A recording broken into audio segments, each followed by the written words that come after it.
balanced cosmos where cosmos changers are raised. The leader apart from followers.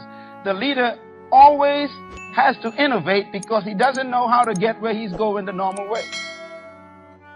Leadership is about changing things, not maintaining things. Managers maintain. Leaders innovate. They have to break barrier. They have to destroy tradition. They have to come up against custom. Why? They innovate. They are taking you somewhere you've never been. You cannot be a leader and remain where you are. Leadership, therefore, will disturb tradition. It'll wake up every lazy enemy you had. Leadership will cause people who were nice to you suddenly to turn on you because you are leaving their environment, going to a new place. Leadership demands innovation.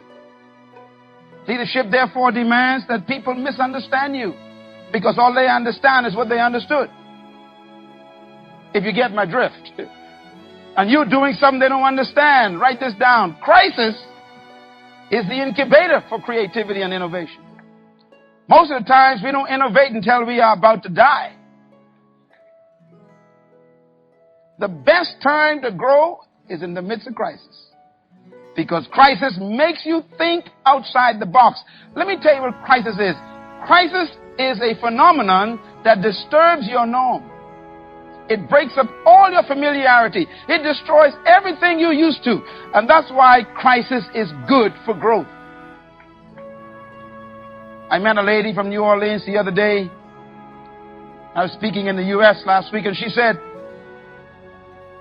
she was introduced to me by one of the leaders I was with, and he told me that she was one of those who lost their houses. And I said, I'm so sorry for you. I'm so sad to hear about this. She said, don't feel sorry for me. I always wanted a new house.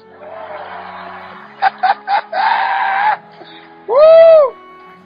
She said, and I had no money to pay for it. Now the government buying me a new house. She said, thank God for Katrina. Now, you got to understand this lady. She probably was weeping during the storm.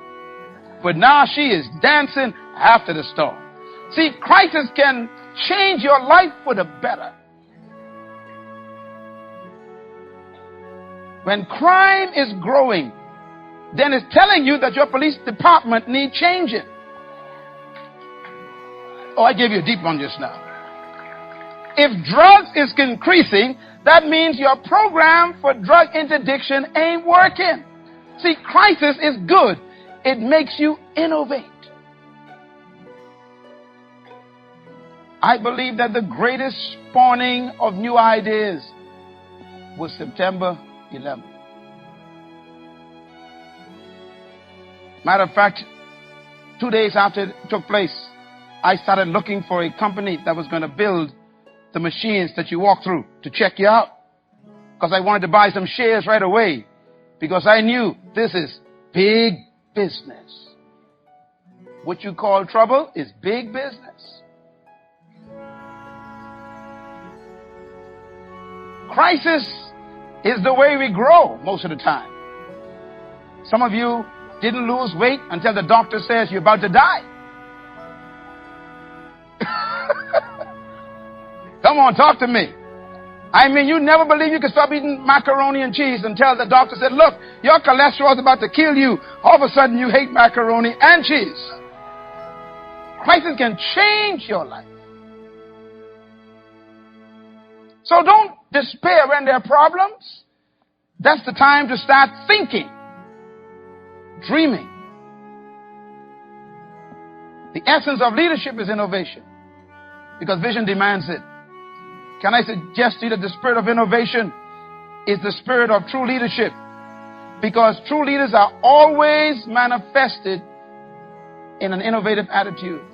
Leaders do not think normal. Secondly, the very nature of leading demands an innovative spirit because leadership takes followers to an undiscovered world of vision. You have to think differently. You have to create new ways. Let me say something to those of you who are disturbed about your leadership and how people treat you. Listen to me. A true leader is always irritating.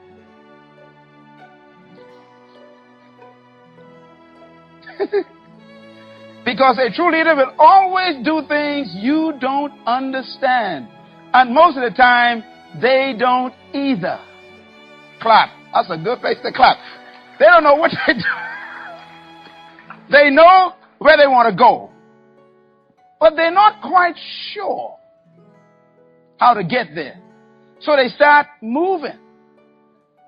And sometimes the followers want to know, what are we doing? And the leader said, just trust me. What they mean by that is, I don't know. This is new for me too. Leadership demands that you go to a place you've never been. And therefore you need to find new ways to get there. Innovation is the creative reserve of true leaders. It's always there. That's why a true leader is never discouraged by failure. Because a true leader sees failure as an opportunity to do it another way. I don't believe in failure. I believe in rearrangements, reorganizing yourself, restructuring your path. What is the mindset of leaders and how it relates to innovation? When we go to space, it's amazing what they do. I watch those documentaries on space because I like to think with those thinkers. They think so differently. When the space shuttle exploded, NASA didn't shut down. Did you notice that?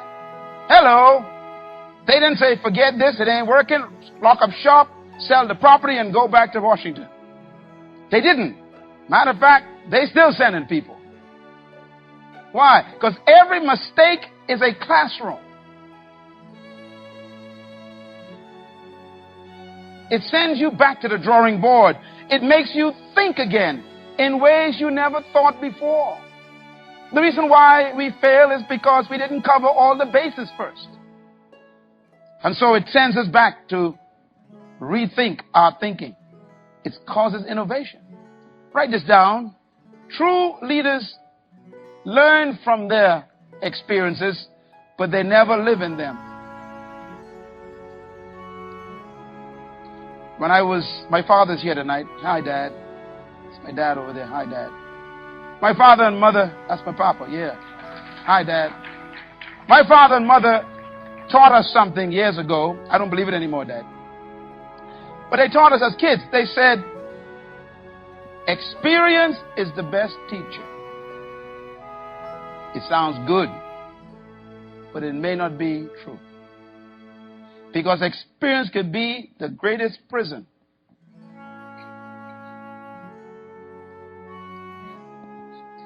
Now, I know what they meant by that, and it makes sense to a degree, because experience will teach you what you shouldn't do.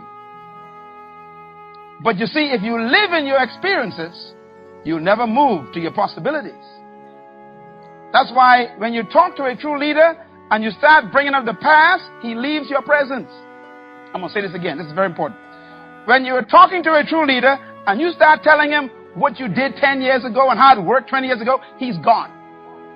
Why? He's afraid of the past. It's a trap.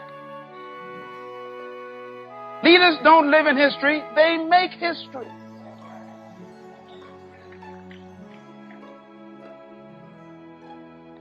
Leaders don't repeat history. They produce new history. And so I know you've done some great things in the past and even some bad things, but don't let either of them become your lifestyle, your habitat, because you must live always moving toward a world that you haven't seen yet. Write this down. Leaders also possess the capacity to combine old ideas and concepts in order to create new ones.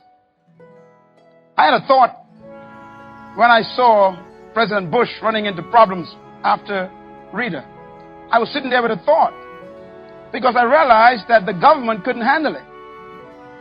Leadership fell apart. The structure didn't work.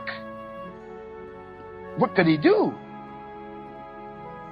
And then about 2 weeks later, I saw two of my friends on television with him.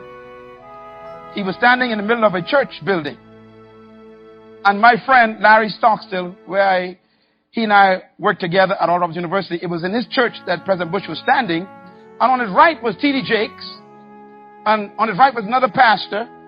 And they were getting the job done. And I realized maybe we should stop playing with the idea of church and state and just go all the way and make it a form of government. I'm going to say it again because you didn't get it. In other words, every time the government gets in trouble, they ask the church to help them get the stuff to the people. Well, stop playing with it and just make it a new idea that we'll now govern the country by an integration of church and state. Listen to me. Build a cabinet that combines church leaders and politicians. Build a house of assembly with one side, church leaders and then discuss the problems together and don't wait till Katrina comes. Clap.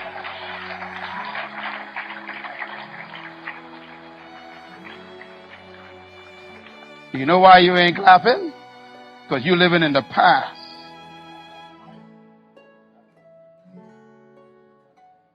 In America, they don't want the church in government, but they want the church to deliver the packages to the people in Katrina. I'm confused.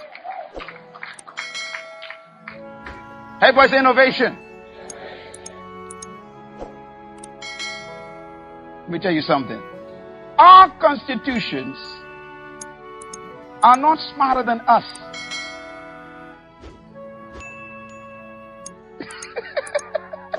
We produce them so we could adjust them.